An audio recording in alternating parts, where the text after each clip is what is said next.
Israel ने 7 अक्टूबर 2023 के बाद जब हमास का सफाया करने के लिए गाजा पर जमीनी हमला किया था, उस वक्त ये कहा गया था कि गाजा जिस जमीन पर बसा हुआ है उसमें हजारों सुरंगें हैं, जिनमें हमास के लड़ाकों ने इजरायली बंधकों को छिपा कर रखा है।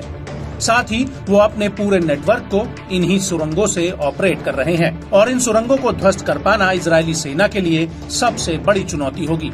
हालांकि अभी तक आईडीएफ गाजा के भीतर कई सुरंगों को तबाह कर चुकी है, लेकिन अभी भी कई ऐसी खुफिया सुरंगें हैं जो आईडीएफ की नजरों से दूर हैं। और अब इसी कड़ी में हमास ने टेलीग्राम पर एक वीडियो रिलीज किया है। ये वीडियो राफा के तल अल सुल्तान इलाके का बताया जा रहा है, जहां पर हमास के लड़ाके एक बिल्डिंग के नीचे सुरंग में खोदते हुए नजर आ रहे हैं। इसके बाद ये इस सुरंग को अल बहार स्ट्रीट की सड़क के बीचों बीच छोड़ देते हैं। बता दें कि इस रास्ते से होकर इजरायली सैनिक गुजरते हैं।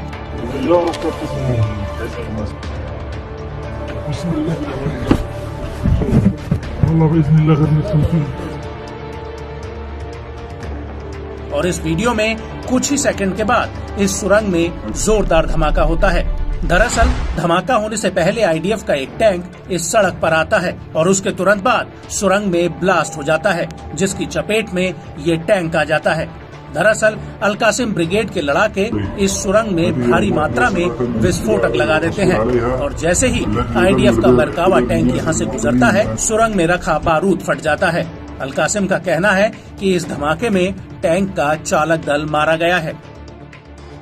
आपको बता दें कि हमास ने न सिर्फ राफा में आईडीएफ को तगड़ा झटका दिया है, बल्कि जेनिन में भी 27 जून 2024 की रात को हुए एक धमाके में आईडीएफ के एक 19 साल के स्नाइपर कमांडर सार्जेंट इयाल शाइनीस की मौत हो गई है और इस धमाके में 16 सैनिक घायल हुए हैं। इजरायली सेना के रेडियो का कहना है कि पहला विस्फोटक नामे टाइप आर्मर्ड व्हीकल में फटा।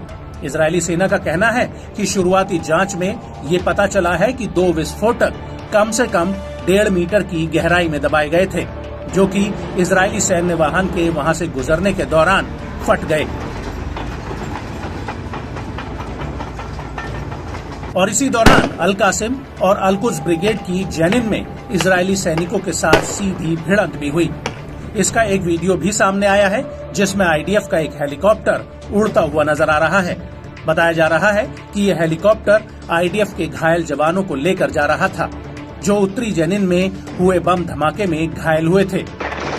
बड़ी बात यह है कि इस हमले से पहले इजरायली सेना ने जेनिन के कालिकिलिया गवर्नेट, बेथलेहम और हेब्रोन में छापेमारी की थी। इसके अलावा रामल्ला के केंद्रीय इलाके में भी आईडीएफ ने कई रेड मारी थी और इस कार्रवाई से पहले 26 जून को आईडीएफ ने दक्षिणी हेब्रोन में 7 बिल्डिंग्स को ध्वस्त कर दिया था। इस दौरान अल इसवैया में आईडीएफ ने आंसू गैस के गोले छोड़े थे और बमबारी की थी।